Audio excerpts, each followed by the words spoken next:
ওই গাড়ি ওখানে আসতে পথে হলো ইয়ে যে ভ্যানালাকে এসে বাড়ি দেয়, দেওয়ার পরে গাড়ি একলাই রাস্তার উপর দৌড়ি বেড়াচ্ছে। এর মধ্যে লোকজন যতটা পরিমাণ উদ্ধার করা হয়েছে তাতে ক্ষয়ক্ষতি হয়নি। বাসের গতিটা বলেন, অল্প ছিল, খুব বেশি না।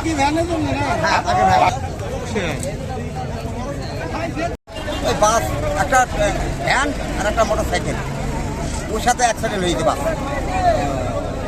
ওদের বাসাতে যে ওদের বাসাতে এই বাসের এই ঘটনা ঘটে গেছে। এখন ওদেরকে বাসের ড্রাইভার মানে কন্ট্রোল করতে পারেনি।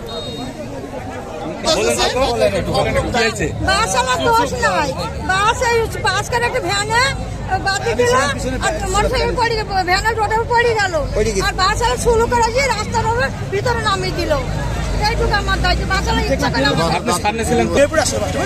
আসার পরে এই বাসটা একটা বাকি ভ্যান বুঝছেন, ওই ভ্যানটা বাসার যায়, সে মনে করেন সবাইকে বাসার যায় পানি তারা বাসের যাত্রী কেমন ছিলেন বাসের মধ্যে? ছিল ভালোই, অনেক ছিল নিজেরা ছিল, আমরা নিজে তুলেছি, ঠিক আছে, এবং বাসটা ছিল সেবা তুলেছি আমরা সবাই করি বুঝছেন। এখন পরবর্তী নিচে আজকে বলতে পারবো না।